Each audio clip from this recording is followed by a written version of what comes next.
Today we're covering 5 different ways to string a bow. Now it's different for recurves and longbows. Here is what I know. Let's get to the point. A bow stringer is the best way to string a bow for a recurve bow. There's 2 types of bow stringers. One is this type, which is a universal type, because this goes over the limb instead of on both tips. One socket goes on the limb tip, this one goes over the limb.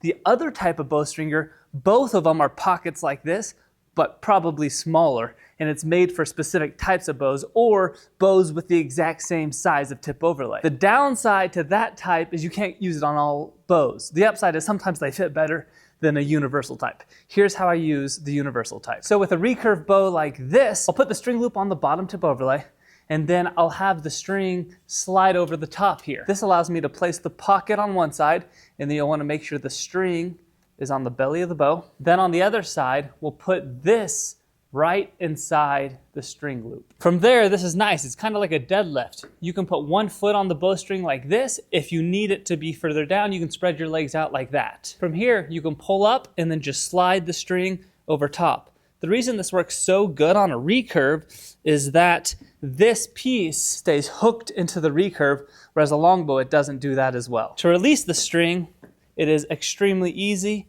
You just do the same thing in reverse. This is the easiest and safest way to string a bow. Method number 2 involves using a bow stringing jig. Now this isn't practical for most people because it's not portable, but for me, I make bows, so this makes it really easy. Now this style works essentially the same.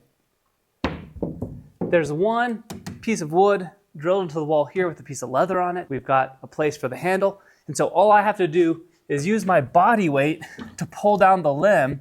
So I'm pulling it towards me in this direction, and the bow is strung that easily. To unstring it, just do it in reverse. Bow stringers and jigs are by far the best way for a recurve bow.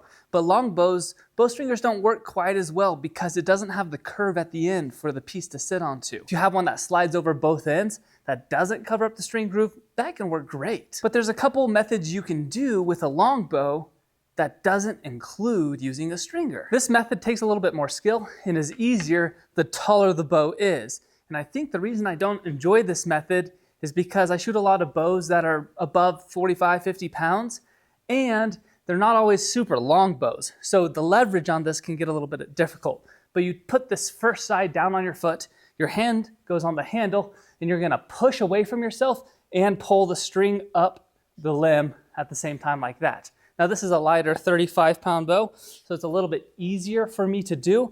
This technique I shouldn't teach because I'm not great at that technique. Clay Hayes has a good video on how he strings it this way. I'm just not as good at it. What I do like to do is a different leg method, which is to put my leg through the bowstring and put it right on the handle. I'm gonna rest the other limb on my ankle. This allows me to pull it this way with much easier effort, much easier leverage. And as long as you push that front leg forward and pull kind of at the same time, both limbs are gonna be bent easily. And even like an Osage bow like this, you're not gonna mess it up. Now there is one more method I'd like to share that's useful for heavier poundage longbows. With this one, you're gonna want some sort of mat.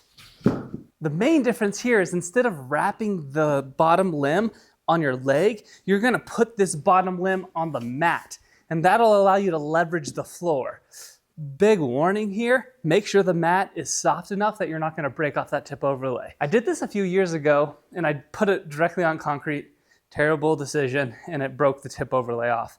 So don't do that. Now it was on this super beefy 100-pound bow, but it's still busted, so watch out for that. But I have found on some sort of exercise mat, floor mat, any sort of foam, anything you can do that's strong enough.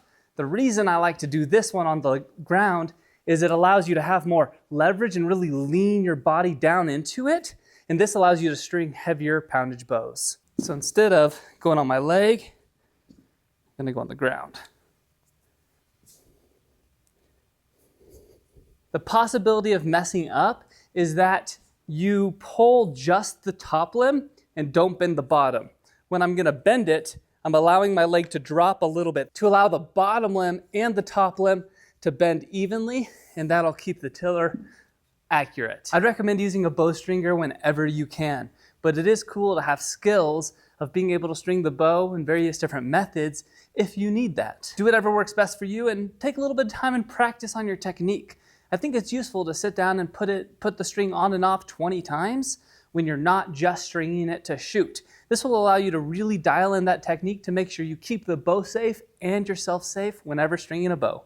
Thanks for watching, stay shatterproof, and I'll see you on the next video.